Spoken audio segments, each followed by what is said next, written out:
Hello everyone, সবাই কেমন আছো? আই হোপ যে সবাই খুব ভালো আছো। আজকে একটি নতুন দিনে আমি আরেকটি নতুন ব্লগ নিয়ে তোমাদের কাছে চলে এসেছি। আমার এই ছোট্ট ব্লগটি যদি তোমাদের একটুও ভালো লেগে থাকে তাহলে অবশ্যই সাবস্ক্রাইব করবে, লাইক করবে আর শেয়ার করবে। তো চলো, এই যে দেখছো এটা হলো শনিবার দিনকার ডিনারের টাইমে।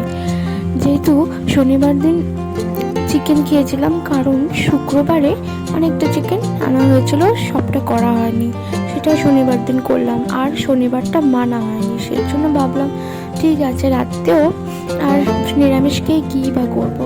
তো সেই জন্যই আবার ডিনারটা প্রিপেয়ার করেছিলাম আমিষভাবে। আর এটা তো নেক্সট ডে সকালবেলায় আমিও তোড়জোড় করে রান্নাটা বসে দিয়েছিলাম। হ্যাঁ, সেরকম কিছুই করিনি, জাস্ট মাছের ঝোল করেছিলাম। যা গরম পড়েছিল বাইরে, আমার হাজব্যান্ডও বললো অত কিছু করতে হবে না, সিম্পলভাবে একটা রান্না করো। তো যাই হোক, আমিও সকাল সকালই না হাজব্যান্ডের সাথে ভাত খেয়ে নিয়েছিলাম। তো আর দুপুরবেলায় আমি ভাত খেতে পারিনি, দুবেলা ভাত খাওয়া না আমার পক্ষে সম্ভব না, আমার ভালো লাগে না।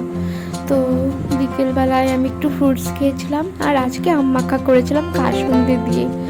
কি যে ভালো লাগে আম মাখা, এই গরমে এই জিনিসটা আমার খুবই প্রিয়। তোমরা কে কে আম মাখা খেতে ভালোবাসো অবশ্যই আমাকে জানাবে। আর এই তো বিকেল হয়ে গেল। তারপর আমি আজ সকালবেলা সোফা কভারের সেট আর টি টেবিলের সেটটা ধুতে দিয়েছিলাম, তো ভাবলাম যে এটা পেতে দিই। আর আমি সবসময় ওপরে ওপরে ক্লিন করি, ডিপ ক্লিনটা করা হয় না, সেজন্য একটু মুছে সেটটা পেতে দিলাম। আর এই তো আমার ঘরের লুক, খুবই সিম্পল, বাট আমার কাছে এটাই বেস্ট। আমার মনে হয় যে যার সাধ্য মতন করা উচিত। কারোটা দেখি আমার তার মতনই করতে হবে সেটার কোনো মানে নেই, তুমি তোমার মতন করে তোমার জীবনটা সাজাবে। আর হ্যাঁ, যতদিন না আমরা পুরনো জিনিসের মায়াটা ছাড়তে পারবো, নতুন জিনিস কি করে আমাদের জীবনে আসবে। নতুন কিছুকে আনতে হলে পুরনোটাকে ছাড়তেই হবে। তো যাই হোক, অনেক কিছু বলে ফেললাম। এটা হলো ইভিনিং টাইমে চা খাচ্ছি টিভি দেখতে দেখতে।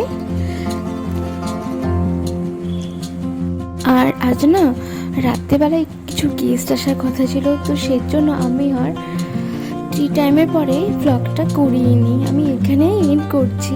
আবার তোমাদের সাথে দেখা হবে। সবাই খুব ভালো থাকো, সুস্থ থাকো আর নিজের খেয়াল রেখো। Tata, bye bye.